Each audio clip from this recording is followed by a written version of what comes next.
ഇനി നമ്മുടെ ഈ ഫീൽഡ് വിടാം, മെഡിക്കൽ ഫീൽഡ് എന്ത് ക്രൂരതയാണെന്നറിയും. നമുക്കറിയാവുന്ന ഒരുപാട് ഡോക്ടേഴ്സുണ്ട്. മെഡിക്കൽ ഫീൽഡിലെ കാര്യങ്ങളൊക്കെ പുറത്തു വന്നാൽ ഇതങ്ങ് ഒന്നുമല്ല, സിനിമാ ഫീൽഡങ്ങ് ഒന്നുമല്ല. കാരണം അവർ ചെയ്യുന്നതെന്ന് പറഞ്ഞാൽ അത്രമാത്രം നമുക്കൊന്ന് ചിന്തിക്കാവുന്നതിൻ്റെ അപ്പുറം ഡെഡ് ബോഡിയെ പോലും വെറുതെ വിടാത്ത ഡോക്ടേഴ്സുണ്ട്. ഫാഷൻ ഫീൽഡിലുണ്ട്. ഫാഷൻ ഫീൽഡിൽ നടക്കുന്നതെന്ന് പറഞ്ഞാൽ ഏറ്റവും വലിയ കാര്യം ഇതാണ്, അബ്യൂസാണ്, സെക്ഷൽ അബ്യൂസാണ്. അത് ആണുങ്ങൾക്ക് നേരെയുണ്ട്. ഇതൊക്കെ അറിയാവുന്ന ഒരു വിഭാഗമുണ്ട്, അവർ മിണ്ടാതിരിക്കുകയാണ്. കുറേ എണ്ണത്തിൻ്റെയൊക്കെ ഒരു വിചാരം എന്ന് പറഞ്ഞാൽ ഇവരാണ് ദൈവങ്ങൾ, ഇവരെന്ത് ചെയ്താലും ഒരു കുഴപ്പമില്ല, ഇതൊന്നും പുറത്തറിയത്തില്ല. കൂടുതലും ഞാൻ കണ്ടിട്ടുള്ളതെന്ന് പറഞ്ഞാൽ MDM പോലെയുള്ള സാധനങ്ങൾ വരുന്ന നടിമാർക്ക് കൊടുത്തിട്ട് അവരും അതിന് വില്ലിങ്ങാണ്, ശാരീരിക ബന്ധത്തിൽ ഏർപ്പെടുകയാണ് ഇപ്പോഴത്തുള്ള. അപ്പോൾ രണ്ടുപേർക്കും കുറ്റമില്ല. അതാണ് ഇപ്പം നടന്നു വരുന്ന കൂടുതൽ ഇപ്പോഴത്തെ ന്യൂജൻ സാധനം. ഇവർക്ക് ഇവിടുത്തെ ഇപ്പോഴത്തെ ചില നടന്മാർ, എല്ലാവരും പേര് പറയുന്നത് എനിക്ക് വ്യക്തമായിട്ട് അറിയുന്ന ചില നടന്മാർ ചെയ്യുന്നതെന്ന് പറഞ്ഞാൽ ഈ പോലെയുള്ള സിന്തറ്റിക് സാധനങ്ങൾ അല്ലെങ്കിൽ കഞ്ചാവ് പോലെയുള്ള സാധനങ്ങൾ അടിക്കുന്നവർക്ക് ഈ സാധനം ഫ്രീ ആയിട്ട് കൊടുത്തിട്ട് അവർക്ക് വേണ്ടതെന്ന് പറഞ്ഞാൽ സെക്ഷൽ റിലേഷനാണ്, ആഫ്റ്റർ പാർട്ടി എന്ന് പറഞ്ഞാൽ. എറണാകുളം നടക്കുന്ന കാര്യമായി പറയുന്നത്.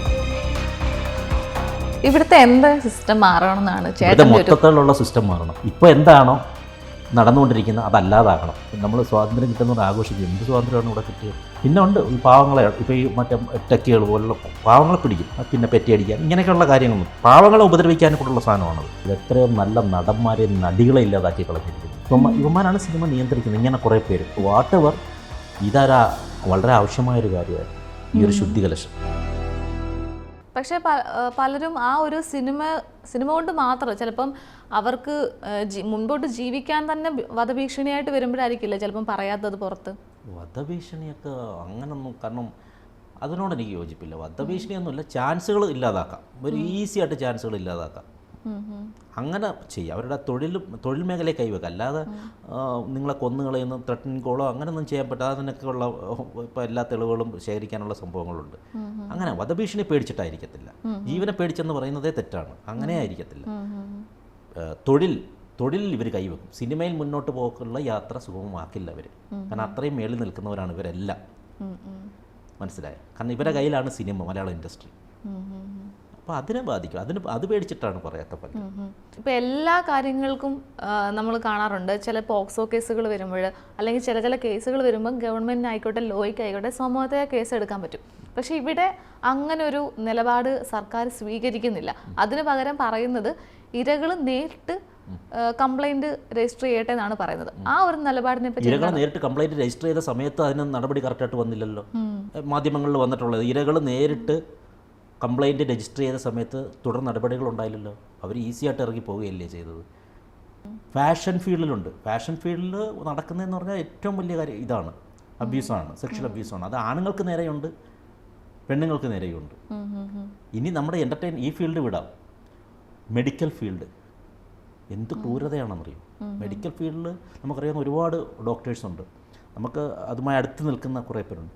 അപ്പോൾ മെഡിക്കൽ ഫീൽഡിലെ കാര്യങ്ങളൊക്കെ പുറത്തു വന്നാൽ ഇതങ്ങ് ഒന്നുമല്ല, സിനിമാ ഫീൽഡങ്ങ് ഒന്നുമല്ല. എല്ലാ മേഖലകളും ഉണ്ട്. ഇപ്പോൾ പൊളിറ്റിക്സ് ആയിക്കോട്ടെ, ബിസിനസ് ആയിക്കോട്ടെ, എല്ലാത്തിലും ഞങ്ങൾക്ക് പുറത്തു വരണം കാര്യങ്ങൾ.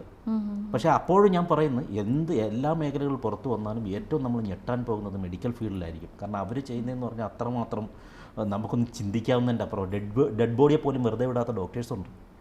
ഇത്ര കറക്റ്റായിട്ട് അറിയാവുന്ന ഒന്ന് എൻ്റെ അങ്കിള് മെഡിക്കൽ കോളേജിലെ സൂപ്രണ്ടായിരുന്നു, ഷർമദ്. അവരുടെ ഫാമിലി മൊത്തം ഡോക്ടേഴ്സാണ്. എൻ്റെ ഏറ്റവും അടുത്ത സുഹൃത്തുക്കളെല്ലാം മെജോറിറ്റി പീപ്പിളും ഡോക്ടേഴ്സായിട്ടുള്ള ആൾക്കാരുണ്ട്. അപ്പം ഇവരുമായിട്ട് നമ്മൾ അത്രമേൽ അറ്റാച്ച്മെൻറ്റ്, ഓരോ കഥകൾ നമ്മൾ ഇവരിൽ കൂടി കേൾക്കുകയും അടുത്തറിയുകയും ഒക്കെ ചെയ്തിട്ടുണ്ട്. പിന്നെ നമുക്ക് വേണ്ടപ്പെട്ട സുഹൃത്തുക്കൾക്കും ബന്ധുക്കൾക്കും അനുഭവപ്പെട്ട കാര്യങ്ങൾ ഡെലിവറി ടൈമിലും അങ്ങനെയൊക്കെ പോകുമ്പോൾ ഇതൊക്കെ നമ്മൾ കേൾക്കുകയല്ലേ, ഇതൊക്കെ നമ്മൾ അത്രമാത്രം അറിയുന്നതാണ്. ഇപ്പം പറഞ്ഞു നമ്മൾ ഇപ്പം ഈ വന്നിരിക്കുന്ന സിനിമാ മേഖലയുടെ കാര്യം മാത്രമാണ്, ഇതുപോലെ എല്ലാ മേഖലയിലും ഉണ്ടെന്ന് പറഞ്ഞു. ഇപ്പം സീരിയൽ TV രംഗത്ത് വരുവാണെങ്കിൽ ഇതുപോലെ തന്നെ ഒരുപാട് പേരുകൾ വരാൻ ചാൻസ് ഇല്ല? തീർച്ചയായും. സീരിയൽ മേഖലയിൽ ഇപ്പോൾ ഒരു ഡയറക്ടർ പാടാത്ത പൈങ്കിളി അങ്ങനെ അതിൻ്റെ ഡയറക്ടറുടെ പേരിൽ വന്നല്ലോ ഇപ്പോൾ ഒരു സംഭവം. സീരിയൽ എല്ലാ മേഖലകളിലും ഉണ്ട്. ഇത് ഒരു മേഖലയെന്നല്ല, ഇതാകുമ്പോൾ കുറച്ച് സെലിബ്രിറ്റീസ് ആകുമ്പോൾ എല്ലാവർക്കും അറിയാവുന്ന ആയതുകൊണ്ടാണ് ഇത്ര ഇത്. എല്ലാ മേഖലയിലും ഉണ്ട്, മനസ്സിലായോ? എല്ലാ മേഖലകളും, ഏതൊരു മേഖല, പൊളിറ്റിക്സ് എടുത്തിട്ട് എല്ലാ മേഖലകളിലും ഇത്തരം കാര്യങ്ങളുണ്ട്, നടക്കുന്നുണ്ട്. ഇപ്പോൾ നമ്മളിപ്പോൾ കാണുന്നതെന്ന് വെച്ചാൽ ആരും പ്രതീക്ഷിക്കാത്ത പേരുകളാണ് വന്നുകൊണ്ടിരിക്കുന്നത്. അവർ തന്നെ ആരും പ്രതീക്ഷിക്കാത്ത പേര് വന്നിട്ടില്ല. ആരും പ്രതീക്ഷിക്കാത്ത, ഇപ്പൊ എന്റെയൊക്കെ പേരൊന്നും അത്രയ്ക്ക് ഇത്രേ ഉള്ളൂ. ആരും പ്രതീക്ഷിക്കാത്ത പേരുകളുണ്ട്. അതായത് നമ്മൾ ഈ ഫിലിം ഫീൽഡിലൊക്കെ ഏറ്റവും മാന്യന്മാർ എന്ന് പറഞ്ഞ് നിൽക്കുന്ന പലരുടെയും പേര് ഇനിയും വന്നിട്ടില്ല. നിങ്ങൾ അത് മനസ്സിലാക്കൂ. ചേട്ടൻ തന്നെ മുമ്പേ ഇപ്പൊ പറഞ്ഞു പോക്സോ കേസുകൾ ഒരുപാട് വരാനുണ്ടെന്ന്. അതും ഈ സിനിമാ രംഗത്തുള്ളവർ തന്നെയാണ്. അല്ലാതെ അത് വരാനുണ്ട്.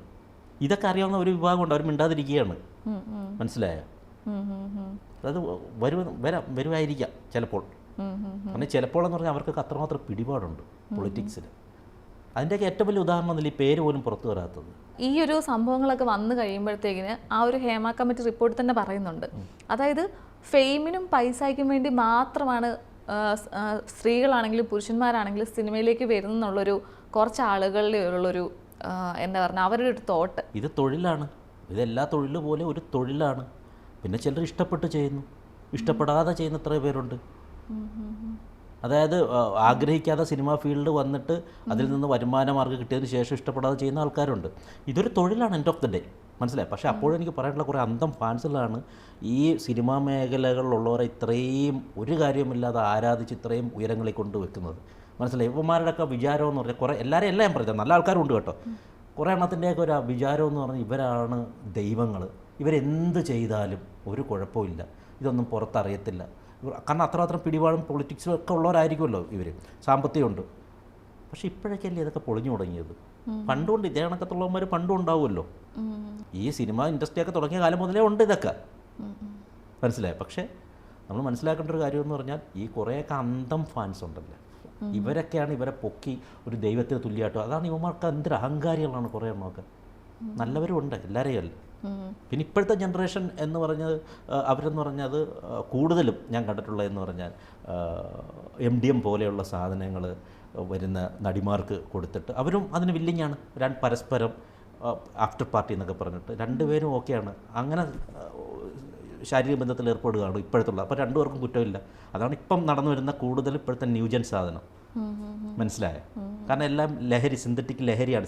സെക്സ് എന്ന് പറയുന്നതോ അല്ലെങ്കിൽ അതൊന്നും അവർക്കൊരു വിഷയമല്ല. അതിന് മേളിൽ ലഹരിയിലാണ് അവരുടെ താല്പര്യം.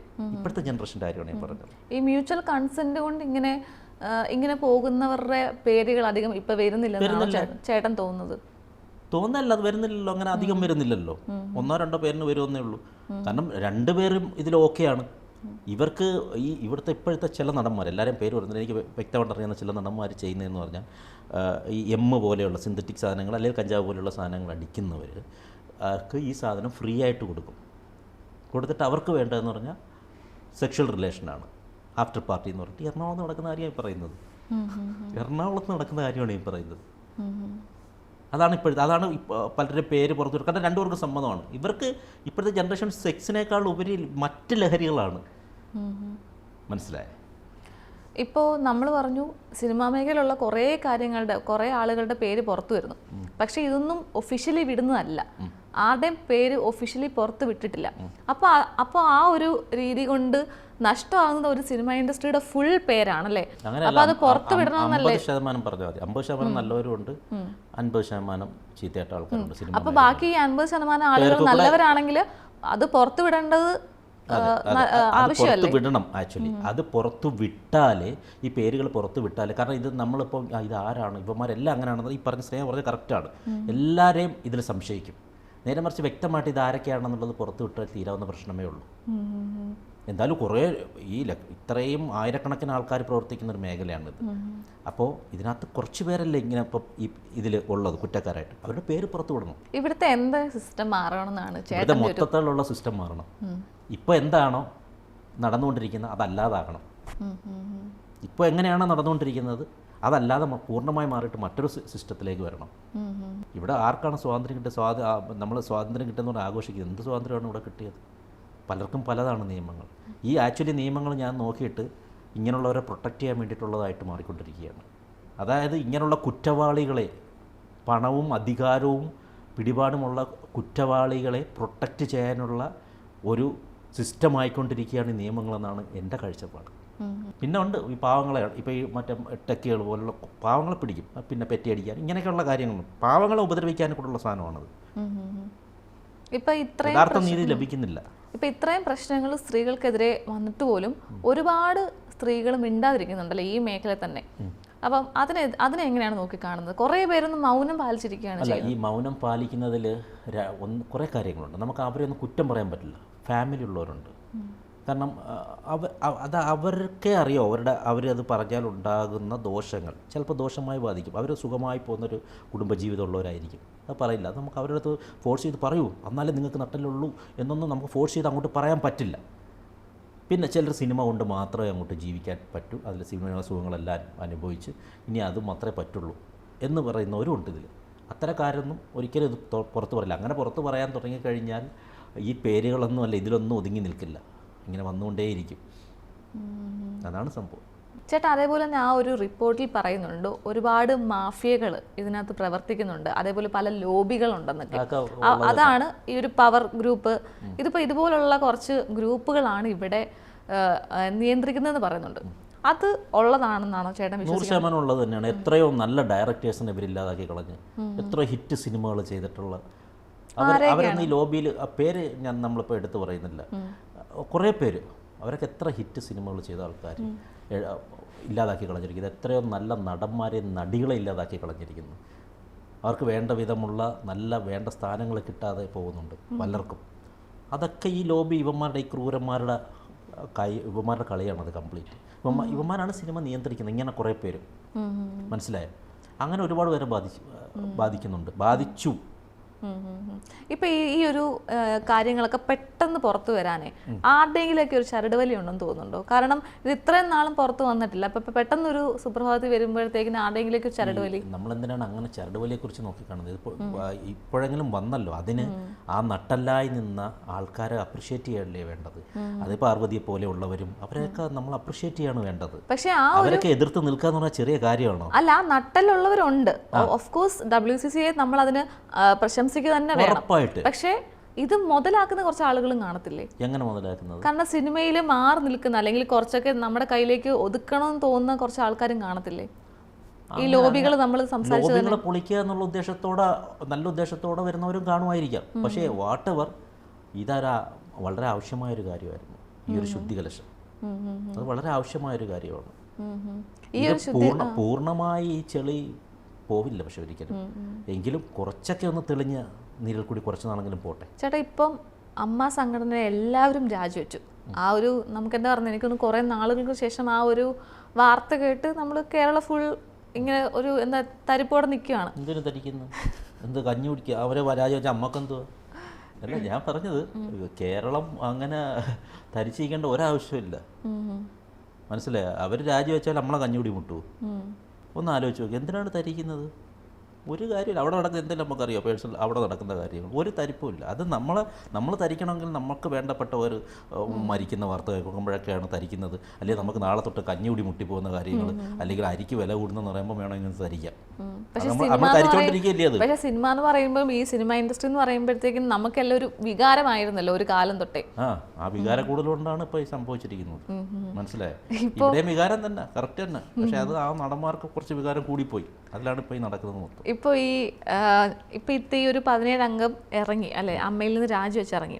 ഇനി ആ ഒരു സ്ഥാനത്തേക്ക് ഒരു 2 മാസത്തിനുള്ളിൽ പുതിയ ഒരു ഭാരവാഹികൾ വരുമെന്നാണ് പറയുന്നത്. ആ സ്ഥാനത്തേക്ക് ആരൊക്കെ വരണം എന്നാണ് ഫിറോസിക്കയുടെ ആഗ്രഹം? നല്ലവരെ തന്നെ കൊണ്ടുവന്ന് നിർത്തണമെന്ന് പറഞ്ഞാൽ 17 വരെയൊന്നും കിട്ടാൻ വലിയ പാടായിരിക്കും. കുറേ ഭാഗങ്ങൾ ഒഴിഞ്ഞു കിടക്കേണ്ടി വരും. പക്ഷേ നമുക്കിപ്പോൾ നട്ടലിലൂടെ പ്രവർത്തിക്കുന്ന മെയിൻ സ്ഥാനങ്ങളിലൊക്കെ എന്ന് പറയുന്നത് നമുക്ക് പാർവതി തിരുവോത്തിനെയൊക്കെ, ഒരു അമ്മ സംഘടന എന്ന് പറയുമ്പോൾ ഒരു സ്ത്രീ, അവിടെ പേര് തന്നെ ഇട്ടിട്ട് കുറേ ആണുങ്ങളല്ലേ അവിടെ ഇത്ര നാളിരുന്നത്. അവിടെ പാർവതി വരട്ടെ. മെയിനായിട്ട് പാർവതിയെ കൊണ്ടുവന്നാൽ നല്ലതായിരിക്കും. പൃഥ്വിരാജ് കാര്യവരുള്ളൊരു മനുഷ്യനാണ്, അദ്ദേഹത്തെ കൊണ്ടുവരാം. അങ്ങനെയുള്ള കുറേ പേരുണ്ട്. പക്ഷേ എങ്കിലും ഈ 17 അംഗങ്ങളെ നമുക്ക് സെലക്ട് ചെയ്ത് പറയാൻ പറ്റത്തില്ല. അത്രയും നല്ല ആൾക്കാരൊക്കെ ഉണ്ടോ എന്ന് എനിക്കറിയത്തില്ല. മനസ്സിലായേ? ഇപ്പോൾ ഈ WCC എന്ന് പറയുമ്പോഴത്തേക്കിന് അവർ കുറേ സ്ട്രഗിൾ ചെയ്ത് വന്നൊരു സംഘടനയാണ്. കാരണം ആദ്യ സമയങ്ങളിലൊക്കെ അവർക്ക് ഒരുപാട് വിമർശനങ്ങൾ വന്നിട്ടുണ്ട്. അതെല്ലാ നല്ല സംഭവങ്ങൾ വരുമ്പോഴും വിമർശനം ഏൽക്കണം. നല്ലതാണെങ്കിൽ അവരോട് പിടിച്ചു നിൽക്കും. വിമർശനം ഏൽക്കുമ്പോഴും നല്ലതാണ്. അത് എവിടെയായാലും അങ്ങനെ തന്നെയല്ലേ. ഏത് നല്ല കാര്യങ്ങൾ വരുമ്പോഴും വിമർശനങ്ങൾ ഏറ്റ് തന്നെയാണ്. നിങ്ങളല്ലേ ചരിത്രം എടുത്തു നോക്കൂ. എല്ലാം വിമർശനം ഏറ്റ് അവിടെ പിടിച്ചു നിൽക്കുന്നവർ ലാസ്റ്റ് സക്സസ്സിലെത്തും. അതിൻ്റെ ഒരു സക്സസ് ആണ് അവരനുഭവിക്കുന്നത്. കൂട്ടിക്കോളും. കഴിഞ്ഞ ദിവസങ്ങളിലായിട്ട് സമൂഹ മാധ്യമങ്ങളിൽ പറയുന്നൊരു കാര്യമാണ്, അതായത് ഇപ്പോൾ ഈ ഹേമ കമ്മിറ്റി റിപ്പോർട്ട് വന്നപ്പോഴത്തേക്കിന് കുറേ കാര്യങ്ങൾ ഇപ്പം നമ്മൾ സംസാരിച്ചുകൊണ്ടിരുന്ന വിഷയങ്ങൾ മാറിപ്പോയി. അതായത് മുല്ലപ്പെരിയാർ വിഷയം, വയനാട് വിഷയം, ഇതൊക്കെയായിരുന്നു ഇവിടെ ചർച്ച ചെയ്തുകൊണ്ടിരുന്ന കേരളം. പക്ഷെ ഇതൊക്കെ മാറിപ്പോയി. ഇതുമായിട്ട് എന്തെങ്കിലും ഒരു ബന്ധമുണ്ടെന്ന് തോന്നുന്നുണ്ടോ? അല്ല, ഇത് ഒരു ബന്ധങ്ങളും പരസ്പരം ഇല്ല. അത് അങ്ങനെ തന്നെയാണ്. ഇപ്പം മാധ്യമങ്ങൾ പോലും, നിങ്ങൾ പോലും ചെയ്യുന്നത് അടുത്തൊരു വലിയ വാർത്ത വരികയാണെങ്കിൽ അതിലേക്ക് മാറും. പിന്നെ ഇത് ബാക്കി മുല്ലപ്പെരിയാർ പോലെയോ അല്ലെങ്കിൽ വയനാട് വിഷയം പോലെയോ ഉള്ളതിനേക്കാളും കുറച്ചുകൂടെ നാളിത് ഓടും. കാരണം ഇത് ഓരോ സെലിബ്രിറ്റീസിൻ്റെ ഡെയിലി വന്നുകൊണ്ടിരിക്കുകയല്ലേ. അപ്പോൾ ഇത് കുറച്ച് നാൾ കൂടെ ഓടാനുള്ള ന്യൂസ് നിങ്ങൾക്ക് കിട്ടും, ഒബ്വിയസ്ലി കിട്ടും. പിന്നെ ജനങ്ങൾ തന്നെ മടുക്കും ഈ സാധനം. അതങ്ങനെയാണ്, എല്ലാത്തിനും ഒരു മടുപ്പ് എന്നൊരു സ്റ്റേജ് വരും. മടുക്കുന്ന സമയത്ത് അവർ മാറി അടുത്തതിന് വേണ്ടിയിട്ട് വെയിറ്റ് ചെയ്യുന്ന സമയത്ത് ഇത് കൃത്യമായി നിങ്ങൾക്ക് മാധ്യമപ്രവർത്തകർക്ക് അവിടെ നിങ്ങൾ അടുത്ത സാധനം പേസ്റ്റ് ചെയ്യും. ഇത് തന്നെയാണ് നടക്കാൻ പോകുന്നത്. അതാണ്, അങ്ങനെയാണ് നമ്മുടെ സൃഷ്ടി, അങ്ങനെയാണ്. നമ്മുടെ ജോലി അതാണല്ലോ. കാരണം എന്താണെന്നുള്ളത് നമ്മുടെ ജോലി അതാണ്, ജനങ്ങൾക്ക് പ്രേക്ഷകരിലേക്ക് കൊടുക്കേണ്ടതാണ് നമ്മുടെ ധാർമ്മിക ഉത്തരവാദിത്വം. നിങ്ങളുടെ ജോലി മാത്രമല്ല, ജനങ്ങൾക്ക് വേണ്ടതും അതാണ്. അപ്പോൾ ജനങ്ങൾക്ക് എന്താ വേണ്ടതാണ് നിങ്ങൾ കൊടുക്കേണ്ടത്, ഇല്ലേ? അത് തന്നെയാണ് സംഭവിക്കുന്നത്. ഞാൻ പറഞ്ഞ അത്രേ ഉള്ളൂ. ഇതൊന്നും അങ്ങ് ലൈഫ് ലോങ് ഇതിൻ്റെ എൻഡൊന്നും നമ്മൾ കണ്ടിട്ടല്ല. ഏതെങ്കിലും ഒരു സാധനത്തിൻ്റെ എൻഡിൽ എത്തുന്നുണ്ടോ? ഇതിൻ്റെ എൻഡിൽ എത്തുമെന്ന് തോന്നുന്നുണ്ടോ സക്സസ്ഫുള്ളായിട്ട്? എത്തില്ല. പക്ഷേ ഇവിടെ ഒരു ചെറിയൊരു ഒരു പിടിച്ച് കുലുക്കാൻ പറ്റി. മനസ്സിലായോ? ഇപ്പം മലയാള സിനിമയിൽ സെക്സ് റാക്കറ്റ് ഉണ്ടെന്നും കൂടെ ആ ഒരു റിപ്പോർട്ടിൽ ഇങ്ങനെ പറഞ്ഞു വെക്കുന്നുണ്ട്. അതായത് ഇങ്ങനെ ലൈംഗികമായിട്ട് ചൂഷണം ചെയ്യുന്നു, കുറച്ച് പേര് സമ്മതിച്ചില്ലെങ്കിൽ അവരെ മാക്സിമം ഉപദ്രവിക്കുന്നു. പക്ഷേ സമ്മതത്തോടൊക്കെ ചെയ്യുന്നവരെ ഇതുപോലൊരു സെക്സ് റാക്കറ്റ് അതിൽ ഉണ്ടെന്ന് പറയുന്നു. അതിനെങ്ങനെയാണ് നോക്കിക്കാണുന്നത്? സെക്സ് റാക്കറ്റ് എന്ന് ഉദ്ദേശിക്കുന്ന ഒരു പക്ഷേ ഈ ഇത്തരം ആൾക്കാർ, അതായത് ഇപ്പോൾ ഡയറക്ടേഴ്സിന് അല്ലെങ്കിൽ പ്രൊഡ്യൂസേഴ്സിന് ഇത്തരക്കാരെ സപ്ലൈ ചെയ്യുന്ന ഒരു കാറ്റഗറി ഇതിനകത്തുണ്ടാവും. അവരെയാണ് ഈ സെക്സ് റാക്കറ്റ് എന്ന് പ്രധാനമായി ഉദ്ദേശിക്കുന്നത്. അതൊക്കെ ഇതോടുകൂടി തന്നെ കുറേയൊക്കെ പൊളിഞ്ഞടുങ്ങിയിട്ടുണ്ട്. ഈ ഒരു വിഷയം വന്നതിന് ശേഷം പൊളിഞ്ഞടുങ്ങിയിട്ടുണ്ട്. പിന്നെ വരുന്ന ജൂനിയർ ആർട്ടിസ്റ്റ് സപ്ലയർ എന്നൊക്കെ പറഞ്ഞ പല ലേഡീസും പുരുഷന്മാരും, ലേഡീസ് മാത്രമല്ല പുരുഷന്മാരുൾപ്പെടെ ഉള്ളവർ ഇതിൽ വരുന്ന ജൂനിയർ ആർട്ടിസ്റ്റുകൾ പോലെയുള്ളവരുടെ നമ്പർ മേടിച്ചിട്ട് കൂടുതൽ ചാൻസ് തരാം, അല്ലെങ്കിൽ ഇത്തരം മേഖലയോട്ട് വഴിതിരിപ്പിച്ച് വിടുന്നവരുമുണ്ട്. അതായത് സിനിമയിൽ നിന്ന് പുറത്തുള്ള ആൾക്കാർക്ക് സപ്ലൈ ചെയ്ത് അങ്ങനെയുണ്ട്. കാരണം അത്യാവശ്യം സൗന്ദര്യമുള്ളവരൊക്കെ ആണല്ലോ സിനിമയെന്ന് പറഞ്ഞ് വരുന്നത്. അപ്പോൾ അവരൊക്കെ ജൂനിയർ ആർട്ടിസ്റ്റായിട്ട് എങ്ങും എത്താതെ പോകുന്നവർ വർഷങ്ങളോളം വന്ന് പല സ്ഥലത്ത്, ഇപ്പോൾ ഇവിടെ എറണാകുളത്ത് പോലും വന്ന് റൂമും എടുത്ത് റെൻറ്റ് പോലും കൊടുക്കാതെ ഇല്ലാത്ത പല ലേഡീസിനെയുണ്ട്. അവർ ഇത്തരക്കാർ ചെയ്യുന്നതെന്ന് പറഞ്ഞാൽ ഈ മറ്റുള്ളവർക്ക് സപ്ലൈ ചെയ്യുക എന്നുള്ളത്, അതും ഇതിനകത്ത് നടക്കുന്നുണ്ട്. ഇതെല്ലാം പല കാര്യങ്ങളും ഇതിനകത്ത് നടക്കുന്നുണ്ട്. ഈ മെയിൻ സ്ട്രീമിലുള്ളവരെക്കാട്ടിലും കുറേ കൂടെ ജൂനിയർ ആർട്ടിസ്റ്റുകളായിരിക്കും ഇതിനൊക്കെ ഇരയാകുന്നതല്ലേ? തീർച്ചയായിട്ടും ഒരു പരിധിവരെ അങ്ങനെയാണ്. പക്ഷേ ഈ ആരാധകർ വെറുതെ ദൈവങ്ങളാക്കി വെച്ചിരിക്കുന്ന കുറേ പേരുണ്ടല്ലോ, അവർക്ക് ജൂനിയർ എന്നോ സീനിയർ എന്നോ ഇല്ല. എല്ലാവരുടെ അവർക്ക് എന്ത് തോന്നുന്നു ആ വികാരം അവർ പ്രകടിപ്പിക്കുന്ന ആൾക്കാരാണ്. മനസ്സിലായോ? ഇപ്പം ഈ ഒരു റിപ്പോർട്ടിൽ വീണ്ടും ചർച്ചയായിട്ടുള്ള ഒരു വിഷയം എന്ന് വെച്ചാൽ, നമ്മൾ ഓരോ സെറ്റുകളിലെ സിനിമ ലൊക്കേഷനുകളിലെ സ്ത്രീകൾക്ക് വേണ്ടുന്ന കാര്യങ്ങൾ, ഒരു അടിസ്ഥാന സൗകര്യങ്ങൾ പോലും ഇല്ലെന്നുള്ളതാണ്. പക്ഷെ അവിടെ പറയുന്ന കാര്യം, പണ്ട് മുതലേ ഇതിങ്ങനെയായിരുന്നു, ഇപ്പോൾ വരുന്നവർക്കാണോ ഈ ബുദ്ധിമുട്ട്, അല്ലെങ്കിൽ ടോയ്ലറ്റ്സ് പോലും ഇല്ല. അപ്പോൾ അല്ലെങ്കിൽ ചിലർക്ക് ക്യാരവാനുണ്ട്, ചിലർക്ക് ക്യാരവാനില്ല. പക്ഷേ ഈ സിനിമ എന്ന് പറയുന്നത് പല രംഗത്തുള്ളവരാണ്. കാരണം നമ്മളിപ്പോൾ സിനിമയുടെ ഒരു ലൊക്കേഷൻ്റെ ഭാഗം മാത്രമാണ് കാണുന്നത്. ഒരു 5 കിലോമീറ്റർ അപ്പുറത്ത് അതിന് കുക്ക് ചെയ്യുന്നവർ കാണും, അല്ലെങ്കിൽ ഇതുപോലെ ഇതിന് മുമ്പേ പറഞ്ഞ പോലെ ജൂനിയർ ആർട്ടിസ്റ്റുകളെ തേടി നടക്കുന്ന ഏജൻസികൾ കാണും, ഏജന്റുമാർ കാണും. അതുപോലെ പല മേഖലകളിൽ സിനിമയിൽ പ്രവർത്തിക്കുന്നവരുണ്ട്. ഇവർക്കെല്ലാം പല പല ഡ്യൂട്ടികളായിരിക്കും. അപ്പോൾ എല്ലാവരും ചിലപ്പോൾ നമുക്ക് ഒരേ തട്ടിൽ ട്രീറ്റ് ചെയ്യാൻ പറ്റത്തില്ല. അപ്പോൾ ഇതിനെ എങ്ങനെയാണ് നോക്കിക്കാണുന്നത്? അല്ല, ഈ 2500 പേര് ജൂനിയർ ആർട്ടിസ്റ്റുകൾക്കും ബാക്കി 300 പേർക്ക് പ്രവർത്തിക്കുന്നവർക്കും എല്ലാം ക്യാരവാൻ കൊടുത്തു കഴിഞ്ഞാൽ ഒന്ന് ആലോചിച്ചെങ്കിൽ എന്തായിരിക്കും? അതിനോടൊന്നും എനിക്ക് യോജിപ്പില്ല. അതിനകത്ത് ഇപ്പോൾ ഈ എന്താണ് ഈ മെയിൻ ആൾക്കാർ അഭിനയിക്കാൻ നിൽക്കുന്ന, അതായത് ഇപ്പോൾ മമ്മൂട്ടി മോഹൻ അങ്ങനെയൊക്കെ ഉള്ളവർക്ക് ക്യാരവാൻ കൊടുക്കുന്നതുകൊണ്ട് കുഴപ്പമൊന്നുമില്ല. കാരണം അവർ ക്യാമറയ്ക്ക് മുന്നിൽ വന്ന് നിൽക്കേണ്ടുള്ളവരാണ്. അപ്പോൾ ഇത്രയും ചൂടിനകത്ത് നിന്ന് മുഖവും പൊരിഞ്ഞിളകി വന്ന് ക്യാമറയുടെ മുന്നിൽ നിൽക്കേണ്ടതില്ല. അവർക്ക് ക്യാരവാൻ പോലെയുള്ള ഫെസിലിറ്റീസ് നല്ലതാണ്. പക്ഷേ ഈ ജൂനിയർ ആർട്ടിസ്റ്റുകൾ എല്ലാം ഈ 2000 പേര് വരുമ്പോൾ 2000 പേർക്കും ക്യാരവാൻ, അതൊരു നല്ലൊരു സ്റ്റേറ്റ്മെൻറ്റ് പോലുമല്ല. അതെങ്ങനെ സാധിക്കും എന്നുള്ളത് സാധിക്കില്ല. പക്ഷേ ജൂനിയർ ആർട്ടിസ്റ്റുകൾക്കല്ല, ഈ മെയിൻ ആർട്ടിസ്റ്റുകൾക്ക് തന്നെ അവിടെ ഒരു വേർതിരിവുണ്ടെന്നാണ് ആ റിപ്പോർട്ടിൽ ഇങ്ങനെ പറയുന്നത്. മെയിൻ ആർട്ടിസ്റ്റുകൾക്ക് അങ്ങനെ വേർതിരിവുണ്ടെങ്കിലും മാറ്റപ്പെടണമെന്നുള്ളതാണ്. പക്ഷെ എൻ്റെ അറിവിൽ, എനിക്ക് ഈ പറഞ്ഞ കണക്ക് എൻ്റെ ചെറിയ അറിവിൽ അങ്ങനെ വലിയൊരു സംഭവം ഇല്ല ഇപ്പോഴും. മനസ്സിലായോ? അത് ഓൾറെഡി ഇവർ നമ്മൾ ഒരു ആർട്ടിസ്റ്റിനെ ബുക്ക് ചെയ്യാൻ പോകുന്ന ടൈമിൽ തന്നെ ഇവർ നമ്മളുമായിട്ടൊരു കരാറിൽ ഏർപ്പെടും. അപ്പോഴും തന്നെ പറയും നിങ്ങൾക്ക് ക്യാരവാൻ ഉണ്ടോ ഇല്ലയോ എന്നുള്ളത്. അവരോട് പറയും നിങ്ങൾക്ക് ക്യാരവാൻ വിത്ത് ഇവിടെ പേയ്മെൻ്റ് എല്ലാം ആ സമയത്ത് തന്നെ പറയും. ഇപ്പോൾ ഉദാഹരണത്തിന് ഞങ്ങളിപ്പോൾ ഒരു സിനിമ എൻ്റെ ഒരു ഫ്രണ്ട് എടുക്കുന്നുണ്ട്. അതിൻ്റെ സ്ക്രിപ്റ്റിലൊക്കെ നമ്മളെല്ലാവരും കൂടെ ചേർന്ന് ചെയ്ത സ്ക്രിപ്റ്റാണ്. 2 മാസം കഴിയുമ്പോൾ എൻ്റെ ഷൂട്ട് തുടങ്ങും. ഇന്ദ്രൻ ചേട്ടനെ കാണാൻ പോയി അഡ്വാൻസ് കൊടുക്കാൻ വേണ്ടിയിട്ട്. പുള്ളി ക്യാരവാൻ വേണ്ടെന്ന് പറഞ്ഞ ആളാണ്. പുള്ളി ക്യാരവാൻ സെറ്റിൽ ക്യാരവാനകത്ത് കയറാത്തൊരു നടനാണ് പുള്ളി. ക്യാരവാൻ വേണ്ട പുള്ളിക്ക് ആക്ച്വലി. പുള്ളി അവിടെ സെറ്റിൽ തന്നെ ഒതുങ്ങിയിരിക്കുന്നുണ്ട്. അപ്പോൾ അപ്പം തന്നെ ആ നടനെ നമ്മൾ അങ്ങോട്ട് ക്യാരവാൻ ഇടട്ടോ എന്ന് ചോദിച്ചാൽ വേണ്ട എന്ന് പറഞ്ഞതാണ് അദ്ദേഹം. അപ്പോൾ നമ്മൾ ആ സമയത്ത് നമ്മൾ ഓൾറെഡി പറയും. എന്നിട്ട് പറഞ്ഞിട്ടും കൊടുക്കാതിരിക്കുന്നു എന്നുള്ളത് നമുക്കറിയത്തില്ല കേട്ടോ. അങ്ങനെയൊക്കെ ഉണ്ട് ഇതിനകത്ത്. അപ്പോൾ എല്ലാം ഒരു പഴിക്കുമ്പോൾ നമ്മൾ എല്ലാം ചേർത്ത് അടക്കി അങ്ങ് ഇതാക്കുക എന്ന് പറയുന്നത് നല്ല പ്രവണതയല്ല.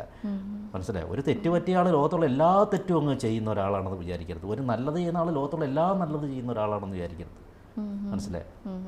ഇപ്പോൾ സിനിമാ മേഖലയെ പോലെ തന്നെ മുമ്പേ പറഞ്ഞു ഫാഷൻ അല്ലെ, ഫാഷൻ ലോകത്ത് ഏറ്റവും കൂടുതൽ സ്ത്രീകളാണെങ്കിലും പുരുഷന്മാരാണെങ്കിലും ഇതുപോലെ തന്നെ സെക്ഷലി അബ്യൂസ് ചെയ്യപ്പെടുന്നുണ്ട്. അപ്പം ചേട്ടൻ ഫാഷനിൽ ഈ രംഗത്തൊക്കെ നിൽക്കുന്ന ഒരാളാണ്. അപ്പോൾ ചേട്ടൻ ഇതുപോലെ നേരിട്ടൊക്കെ അറിയാവുന്ന ആരെങ്കിലും ഉണ്ടോ ആ ഒരു മേഖലയിൽ? കുറേ പേരുണ്ട്. പക്ഷേ അവരുടെ പേര് പറഞ്ഞ് അവരെ നമ്മൾ വലിച്ചഴയ്ക്ക് അവരൊക്കെ സമൂഹത്തിൽ അത് മറ്റുള്ളവർക്ക് ഉപദ്രവമല്ലാത്ത, കാരണം ഞാനിതിൽ വിക്ടിമും അല്ല എങ്കിൽ ഈ മറ്റുള്ളവർക്ക് ഉപദ്രവമല്ലാത്ത രീതിയിൽ അവർ പോകുന്നേ പോട്ടെ. അതിൽ പിന്നെ 2 പേർക്കും സമ്മതം എന്നുള്ള രീതിയിൽ പോകുന്നവരുണ്ട്. ചിലർ ഈ പറഞ്ഞതുപോലെ ഈ സിനിമയിൽ നടക്കുന്നത് പോലെ സെക്ഷൽ അബ്യൂസിന് ഇരകളാവുന്നവരുണ്ട് അതിനകത്ത്. മനസ്സിലായോ? അത് അവർ മുന്നോട്ട് വരട്ടെ. അവർ മുന്നോട്ട് വരാതെ ഞാനിത് ഉന്നയിച്ചു കഴിഞ്ഞാൽ അത് പലരെയും ബാധിക്കും. അത് മനസ്സിലായോ? ഇപ്പം നമ്മൾ ഓൾറെഡി ഇന്നാൾക്ക് സംസാരിച്ചിരുന്നു. അതായത് ബിഗ് ബോസിൽ ഇതുപോലുള്ള പ്രശ്നങ്ങളുണ്ടായിരുന്നു, അല്ലെങ്കിൽ ഇതുപോലുള്ള 1-2 വാർത്തകളൊക്കെ നമ്മളിങ്ങനെ കേട്ടിരുന്നു. അപ്പോൾ ചേട്ടന് അതിനുശേഷം അതിൻ്റെ കുറച്ച് കാര്യങ്ങളെ പറ്റി എന്തെങ്കിലും ക്ലാരിറ്റി കിട്ടിയിരുന്നോ?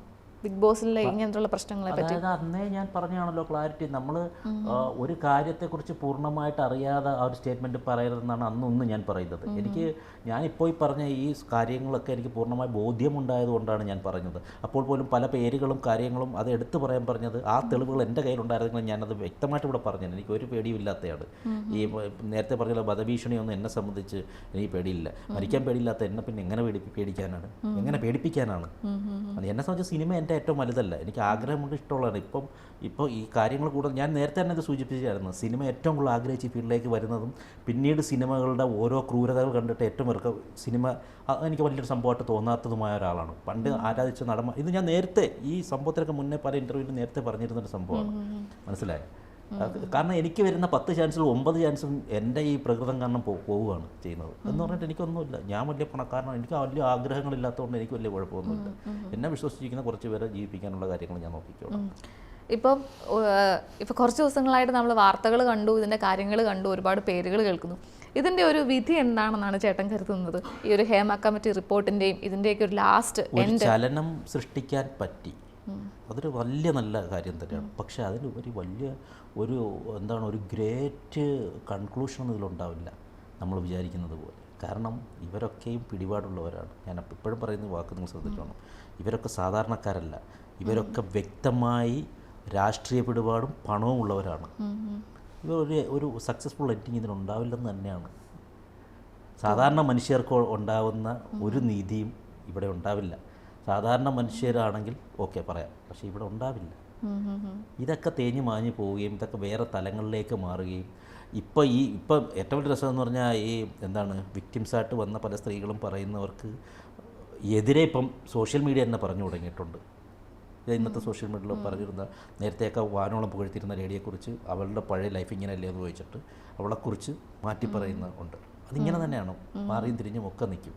അതുകൊണ്ടൊരു സക്സസ്ഫുൾ എൻഡിങ് ഇല്ല. പക്ഷേ കുറേ മാറ്റങ്ങൾ, ഒരു ചലനം സൃഷ്ടിക്കാൻ പറ്റി. ഞങ്ങളൊന്നും ദൈവങ്ങളല്ല, ഞങ്ങൾക്കും ചെറിയ വീഴ്ചകളൊക്കെ വരുമെന്ന് ഇവർക്കൊക്കെ ഒന്ന് മനസ്സിലാക്കാൻ പറ്റും.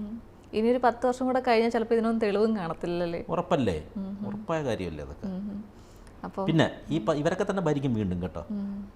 ഇവിടെ ഈ ഭരണവും ഈ സംഭവമൊക്കെ ഈ സിനിമ ഭരിച്ചുകൊണ്ട് പോകുന്ന കുറച്ച് കുത്തകളുണ്ടല്ലേ, അതൊക്കെ അവരുടെ കയ്യിൽ തന്നെ വീണ്ടും ഒളിഞ്ഞും തെളിഞ്ഞും ഒക്കെ വരും. നമുക്ക് കാണാം.